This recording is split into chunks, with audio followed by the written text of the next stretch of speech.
গণভোটের বিষয়টা এখনও কিন্তু আনসলভড ইস্যু, কারণ আনসলভড ইস্যু মানে গণভোট আমাদের বাংলাদেশের জনগণের উপর চাপিয়ে দেওয়া হয়েছিল।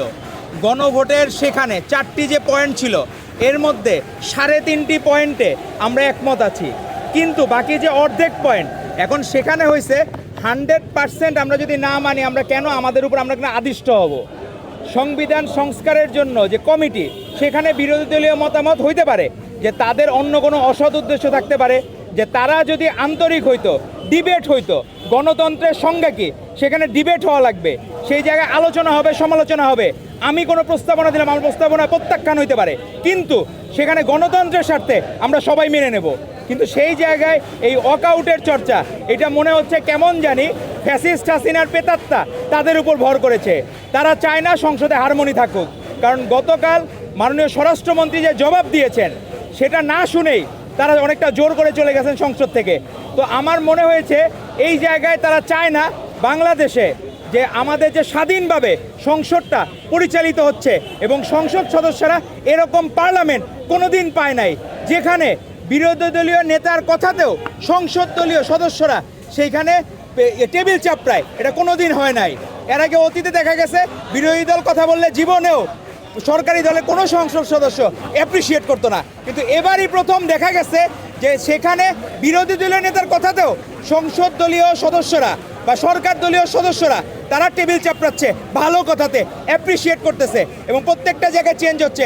আপনি দেখেন যে আমাদের যে ওখানে সরকারি যে কমিটি, সংসদের যে সরকারি যে কমিটি, হিসাব নিকাশের কমিটি, সেটার প্রধান হয়েছেন বিরোধী দলীয় উপনেতা ডাক্তার তাহের সাহেব, উনি নিজে সেখানে প্রধান হয়েছেন সেই কমিটির। এটা কোনোদিন আপনারা শুনছেন যারা হেরে যায় তাদেরকে সেখানকার যে বাজেটের কমিটি হয়, সংসদের যে বাজেট কমিটির, সরকারি হিসাব নিকাশের কমিটি, এটা কোনো দিন বাংলাদেশের ইতিহাসে ঘটে নাই।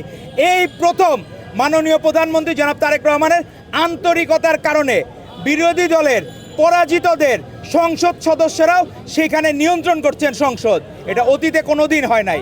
কিন্তু তাদের আফসোস হলো কি, জনগণকে ভুল বুঝানোর চর্চা তারা কোনো দিন ছাড়বে না।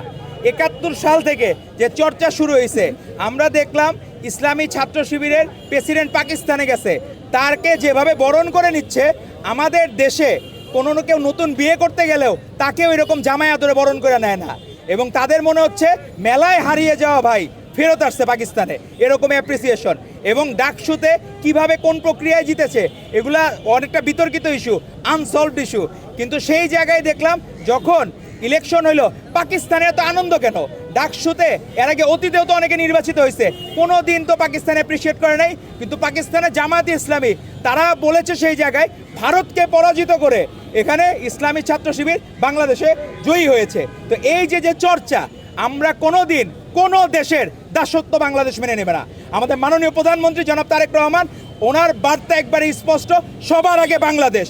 বাংলাদেশের বাইরে আমাদের মাননীয় প্রধানমন্ত্রী জনাব তারেক রহমানের কোনো ঠিকানা নাই, আমাদের সাবেক প্রধানমন্ত্রী বেগম খালেদা জিয়ারও কোনো ঠিকানা ছিল না। ভবিষ্যতে আমাদের যারা নেতৃবৃন্দ, আমরা এমন কোনো কাজ কোনো দিন করবো না, বা বাংলাদেশ জাতীয়তাবাদী ছাত্রদল এমন কাজ করবে না যাতে কোনো দিন তাদের দেশের বাইরে যেতে হয়। এরকম কাজ অতীতেও করে নাই, ভবিষ্যতেও কোনো দিন করবে না।